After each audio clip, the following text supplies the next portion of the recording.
नमस्कार मित्रांनो, मी उमेश सणस। महाराष्ट्रामध्ये बदलापूर या ठिकाणी शाळकरी मुलींवर लैंगिक अत्याचार झाल्याच्या बातम्या आपण सगळ्यांनी वाचल्या। पालकांना आपल्या मुलींना शाळेत पाठवणं कठीण व्हावं असा प्रसंग घडला। 5-7 वर्षाच्या चिमुरड्या मुलींच्या आयुष्यात एक दुर्दैवी प्रसंग आला। तो शाळेत आला, शिक्षण संस्थेत आला। राज्यभर आंदोलनं झाली। आमची मानसिकता स्त्रियांच्या बाबतीत किती विकृत होत चाललेली आहे याचं सगळ्यात मोठं उदाहरण म्हणजे बदलापूरच्या शाळकरी मुलींवर झालेल्या लैंगिक अत्याचाराचं उदाहरण आहे। या सर्वापेक्षा अधिक काळजीची गोष्ट कुठली असेल तर आमच्या प्रशासनाची निष्क्रियता ही आहे। एका चिमुरडीची आई बदलापूर प्रकरणामध्ये पोलिसांकडे तक्रार करायला म्हणजे FIR द्यायला जाऊन बसलेली होती। या मुलीची आई प्रेग्नंट होती, छोटं बाळ तिच्या पोटात होतं। अशा परिस्थितीत या मुलीच्या आईला 12.5 तासापेक्षा अधिक काळ जे ते पोलीस स्टेशनमध्ये पोलिसांनी बसवून घेतलं आणि तिची FIR घेतली नाही। या व्यवस्थेतली अशा प्रकारची निष्क्रियता जी आहे ती अधिक काळजीची आहे। बदलापूरच्या प्रसंगामुळे बदलापूर परिसरातले असंख्य नागरिक जे आहेत ते रस्त्यावर आले। या नागरिकांना पकडण्यामध्ये, त्यांच्या विरुद्ध केसेस करण्यामध्ये पोलिसांनी तत्परता दाखवली, परंतु सगळे आरोपी बदलापूरच्या प्रकरणातले अजूनही पोलिसांना मिळालेले आहेत की नाही याच्याबद्दल साशंकता आहे।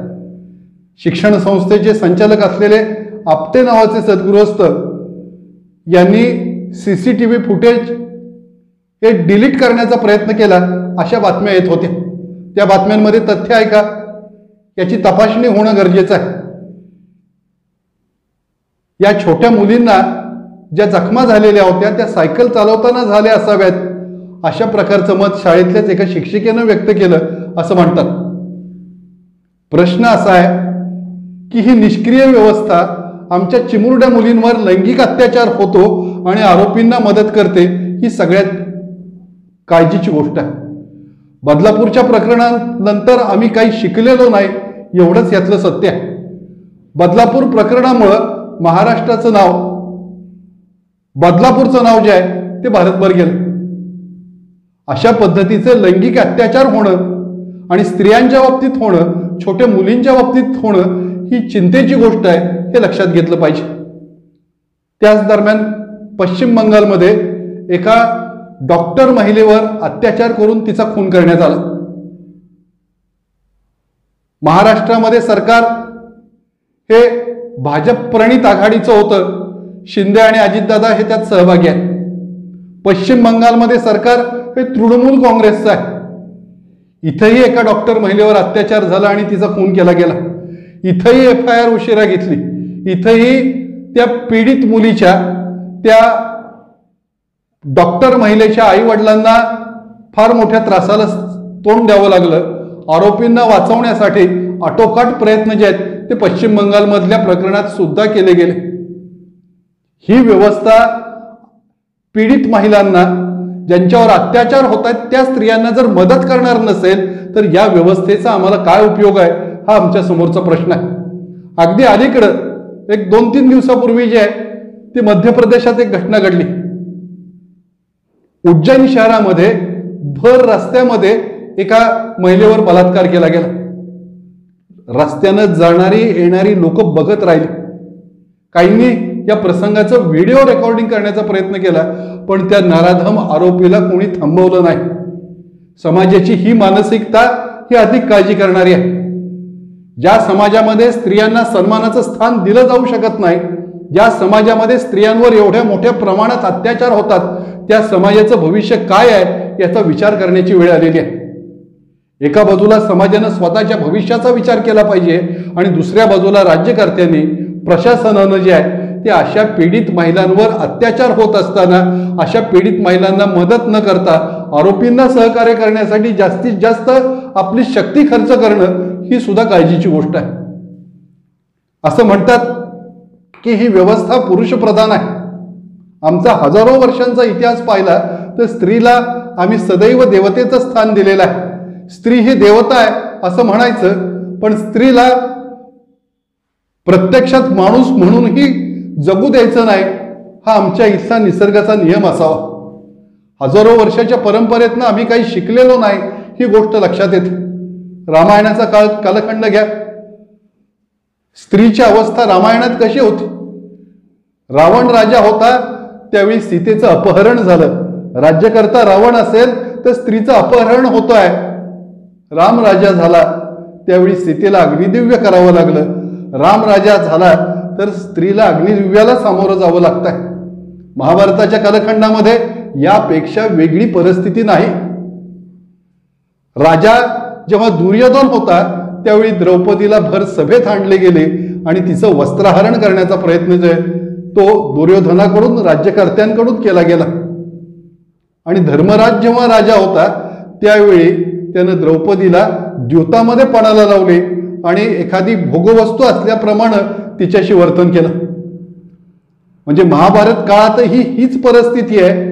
महाभारत काळात जेव्हा राजे दुर्योधनासारखे होते त्यावेळी स्त्रीचं वस्त्रहरण झालं आणि जेव्हा राजे धर्मराजासारखे होते त्यावेळी स्त्रीला द्यूतामध्ये पणाला लावलं गेलं.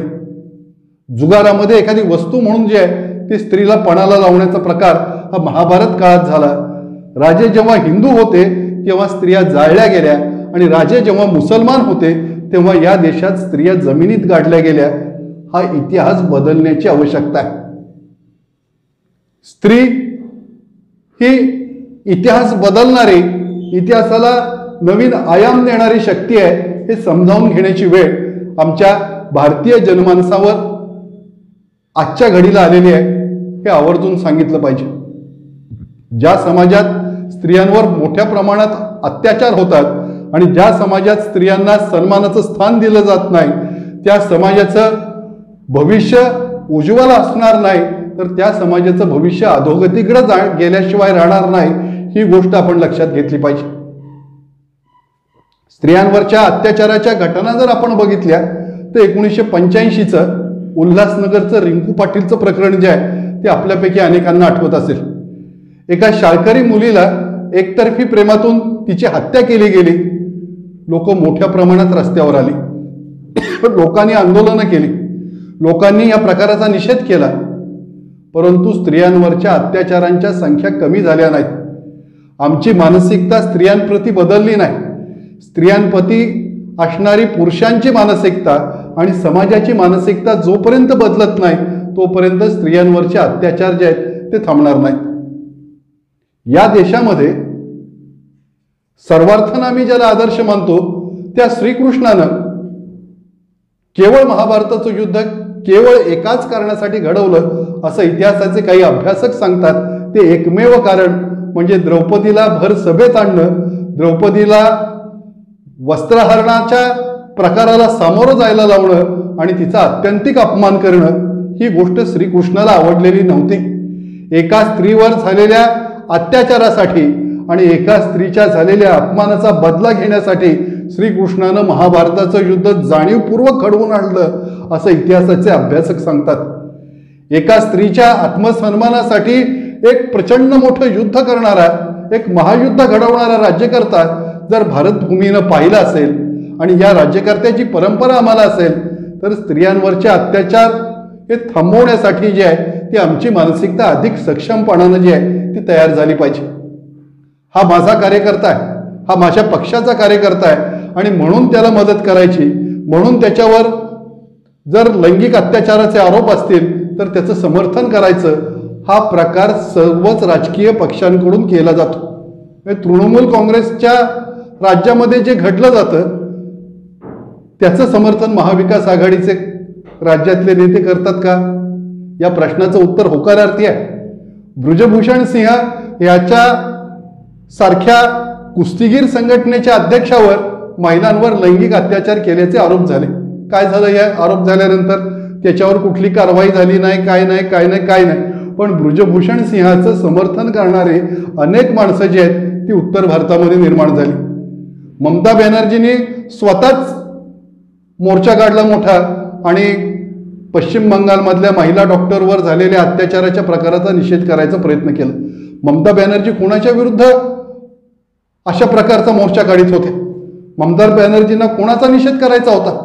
ममता बॅनर्जी कोणाशी लढण्याची भाषा करत होत्या? राज्य तुमचं, सरकार तुमचं, सत्ता तुमची.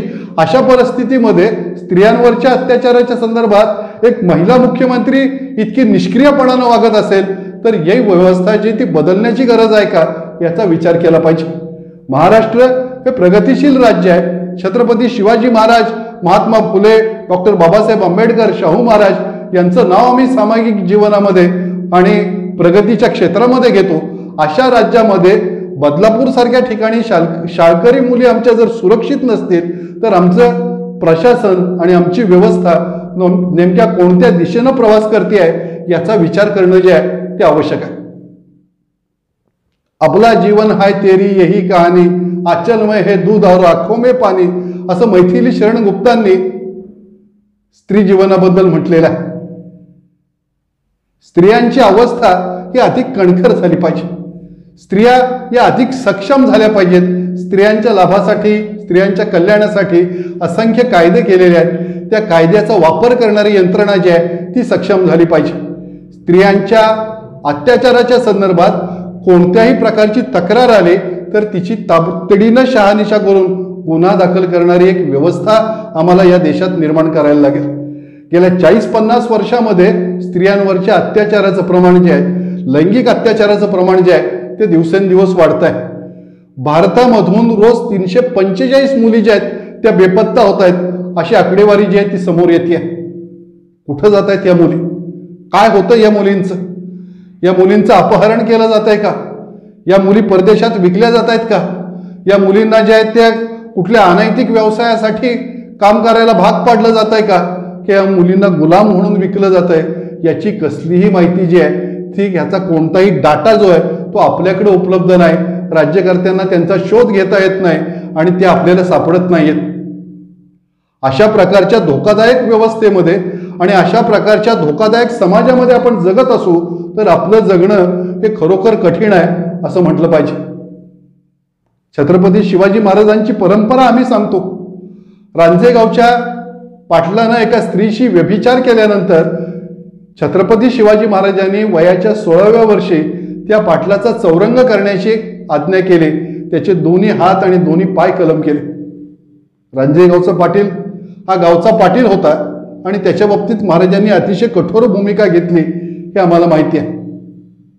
महाराज कर्नाटकातून येत होते. बेलवडी सारख्या ठिकाणी एक सावित्रीबाई नावाची देसाई घराण्यातली महिला महाराजांविरुद्ध उभी राहिली. तिनं महाराजांना आणि स्वराज्याला विरोध केला. तिच्या विरुद्ध महाराजांनी सखोजी गायकवाड नावाच्या आपल्या एका सरदाराला लढाईसाठी पाठवलं. सखोजी गायकवाडानं ही बेलवडीची गढी जिंकली, सावित्रीबाईचा पराभव केला आणि शिवाजी महाराजांचा शत्रू म्हणून महाराजांसमोर उभी राहणारी ही सावित्रीबाई ही महाराजांसमोर येऊन उभी राहिली. तिनं महाराजांकडे तक्रार केली की या तुमच्या सरदारानं माझ्यावर लैंगिक अत्याचार केले. शत्रू म्हणून उभी राहिलेली स्त्री होती. महाराजांचं नुकसान केलेलं होतं, महाराजांच्या सैन्याचं नुकसान झालेलं होतं. अशा शत्रू म्हणून उभ्या राहिलेल्या आणि शत्रू म्हणून महाराजांना त्रास देणाऱ्या स्त्रीनं केलेल्या तक्रारीची दखल राज्यकर्त्यानं काय घेतली असती? त्याहीपेक्षा सखोजी गायकवाड हे महाराजांचे नातेवाईक होते. पण महाराजांनी तक्रारीची दखल घेतली. महाराजांनी संपूर्ण तक्रार पाहिली. महाराजांनी चौकशी केली आणि सखोजी गायकवाडाला त्याचे डोळे काढून जे आहे ते त्याला अंधार कोठडीत टाकण्याची शिक्षा दिली. हा महाराजांचा गौरवशाली इतिहास आम्ही सांगतो. प्रत्यक्षात त्याप्रमाणे वागण्याची जेव्हा वेळ येते त्यावेळी मात्र आम्ही कमकुवतपणानं वागतो. त्यावेळी स्त्रियांवर अत्याचार करणारा माझ्या कुटुंबातला आहे का, माझ्या समाजातला आहे का, माझ्या पक्षाचा आहे का, माझ्या गटाचा आहे का, माझ्या आघाडीचा आहे का, हे आम्ही बघतो आणि त्याप्रमाणे जर त्याच्याविरुद्ध कारवाई करायची की नाही, त्याप्रमाणे त्याचा निषेध करायचा का नाही, हे जर आम्ही ठरवत असू तर आम्हाला छत्रपती शिवाजी महाराजांचं नाव घेण्याचा अधिकार एक सामान्य नागरिक म्हणून आणि राज्यकर्ते म्हणून आहे का याचाही विचार करण्याची वेळ आलेली आहे. महाराष्ट्रामध्ये स्त्री शिक्षणाची चळवळ सगळ्यात सुरुवातीला निर्माण झाली. महाराष्ट्र हे स्त्रियांच्या स्वातंत्र्याच्या बाबतीत अत्यंत पुरोगामी भूमिका घेणारं राज्य म्हणून ओळखलं जातं. महाराष्ट्राची भूमिका ही सातत्यानं स्त्रियांच्या बाबतीत प्रगतिशील राहिलेली आहे, पुरोगामी राहिलेली आहे. अशी परंपरा असणाऱ्या महाराष्ट्रामध्ये गेल्या काही वर्षात स्त्रियांवरच्या अत्याचारांची संख्या जी आहे ती वाढली असल्याचं आपल्याला दिसतं. स्त्रियांवरच्या अत्याचाराची संख्या वाढणं हे समाजातल्या विकृतीचं लक्षण आहे. अशा विकृत समाजाला सुसंस्कारांची गरज आहे असं आपण म्हणू शकू. परंतु प्रशासनाचं, राज्यकर्त्यांचं आणि व्यवस्थेचं काय? एखाद्या चिमुरडीवर अत्याचार झाल्यानंतर FIR घेण्यासाठी त्या चिमुरडीच्या आईला 12 तास पोलीस स्टेशनला बसवून ठेवलं जात असेल तर ते पोलीस कर्मचारी आणि अधिकारी यांना सहआरोपी म्हणून का सामील केलं जाऊ नये हा प्रश्न राज्यातल्या सर्वसामान्य जनतेनं राज्यकर्त्यांना विचारण्याची वेळ आलेली.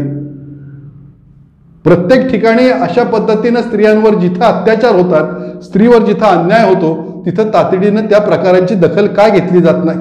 तिथं पोलीस स्टेशनच्या, तिथं प्रशासनाच्या कामामध्ये राजकीय हस्तक्षेप का केला जातो आणि असा राजकीय हस्तक्षेप करणारे राज्यकर्ते आम्ही कायमचे घरी का बसवत नाही? स्त्रियांवरच्या अत्याचाराच्या प्रकरणात आम्हाला कठोर भूमिका घ्यावी लागेल.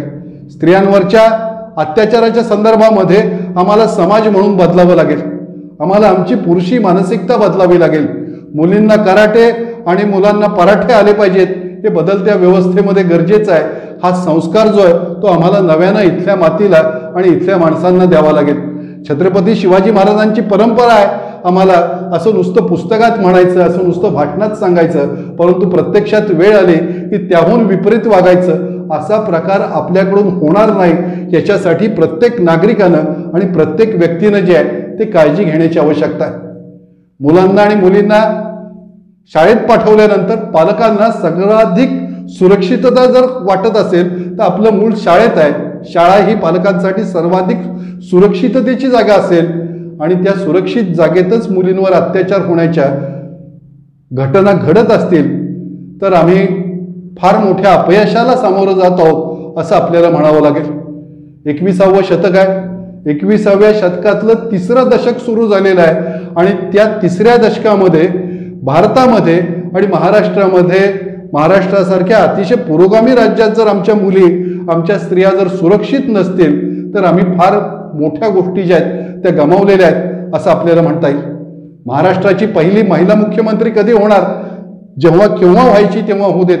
या प्रश्नामध्ये स्त्रियांचं प्रतिनिधित्व महाराष्ट्राला कमी मिळतं का?